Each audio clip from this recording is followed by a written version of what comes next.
Ambassador Zexthala's four eyes blinked in rapid succession as she reviewed the classified report for the 100th time. The crystalline being's translucent form trembled slightly, a nervous habit her species had developed over millennia of careful diplomatic evolution. Around the oval conference table, representatives from 12 different galactic civilizations sat in uncomfortable silence, their various breathing apparatus and environmental suits creating a symphony of mechanical whispers.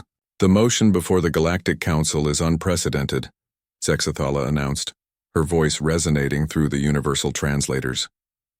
"Never in our 50,000-year history have we classified an entire species as apex Deathworlders before they've even achieved faster-than-light travel." Commander Vortex of the Keth. Imperium leaned forward, his 6 arms gesticulating wildly. "Ambassador, with respect, you haven't seen what we've seen, these humans. They're not just from a death world. They are the death." The ethereal representative, a being of pure energy contained within a shimmering field, pulsed a deep crimson. "Elaborate, Commander. The Council requires specifics, not hyperbole." Vortex activated the holographic display at the table's center. Earth materialized before them, a blue and green marble that looked deceptively peaceful. "Observe atmospheric composition, 21% oxygen. Do you understand what this means? Their air is so corrosive it would dissolve most of our respiratory systems within minutes. Yet they breathe it naturally." "That's merely environmental adaptation," interjected Dr. Quillen, the Zephyrian scientist whose gossamer wings fluttered nervously.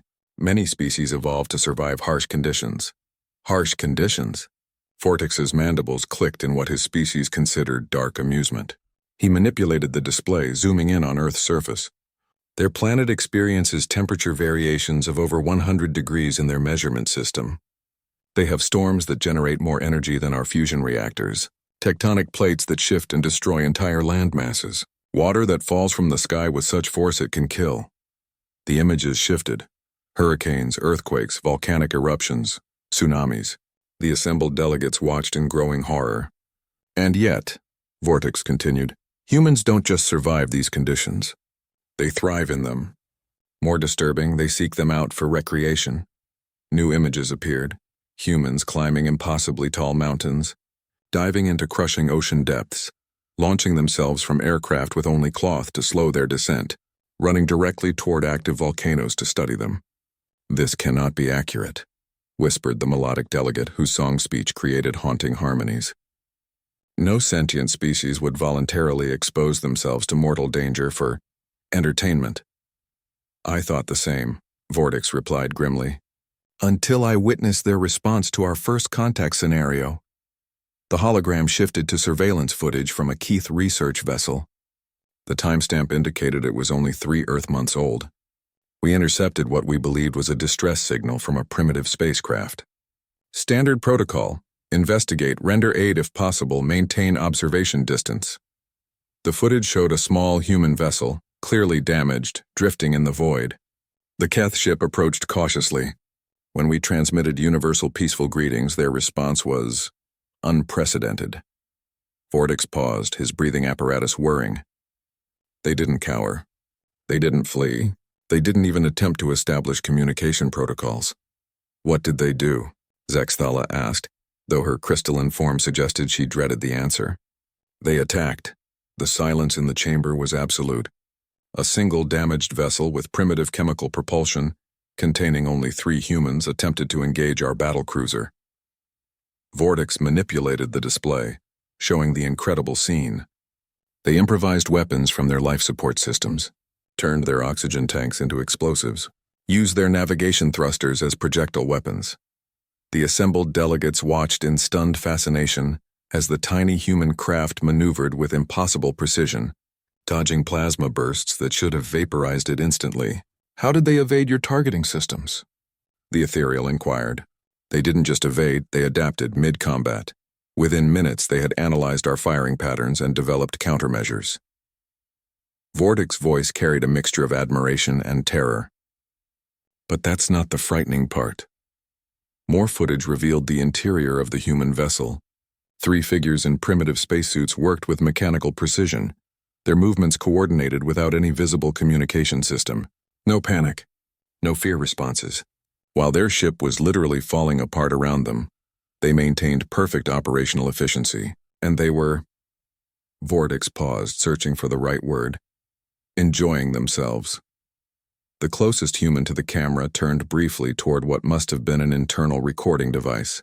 Even through the primitive helmet, his expression was clearly visible, a wide, predatory grin.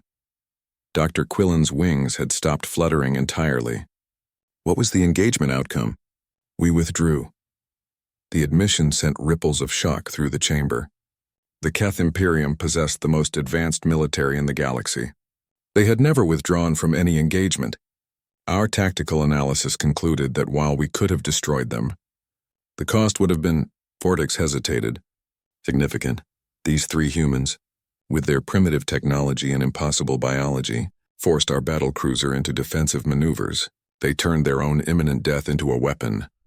Zexthala processed this information, her crystalline matrix flickering with internal calculations. Commander, surely 3 individuals cannot represent an entire species. I haven't finished, Ambassador. New data streams appeared in the holographic display. Following this encounter, we implemented covert observation protocols. What we discovered defies every model of evolutionary development we understand. Images flashed rapidly, humans in Arctic conditions that would flash freeze most galactic species, humans in desert heat that would boil their blood, humans diving to ocean depths that would crush their fragile bodies, humans in radiation zones that should have killed them instantly. They don't just survive in conditions that would kill us, Vortex explained. They've colonized every biome on their planet. Every single one. From the deepest ocean trenches to the highest mountain peaks, from polar ice caps to volcanic calderas. The melodic delegate's song had become a discordant whisper. But surely they use advanced technology. Negative. They accomplish this with biological adaptation alone, and when their biology isn't sufficient, they simply ignore the limitation and proceed anyway. The final series of images was perhaps the most disturbing.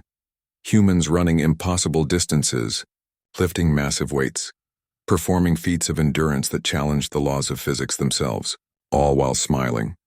The most terrifying aspect, Vortex concluded, is not their individual capabilities.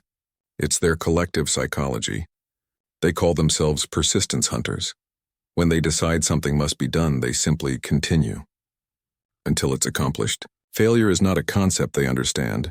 It's merely a temporary setback. Ambassador Zexthala looked around the chamber at her fellow delegates. Every being present showed signs of species-specific anxiety responses.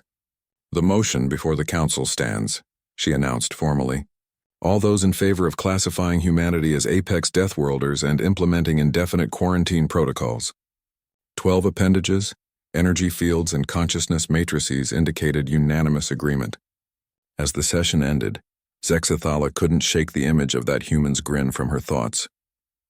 In her 300 years of diplomatic service, she had encountered countless dangerous species, but she had never before seen beings who smiled while staring death in the face and made death blink first. Perhaps it was better, she decided, to maintain a respectful distance from creatures who considered the impossible merely another form of entertainment.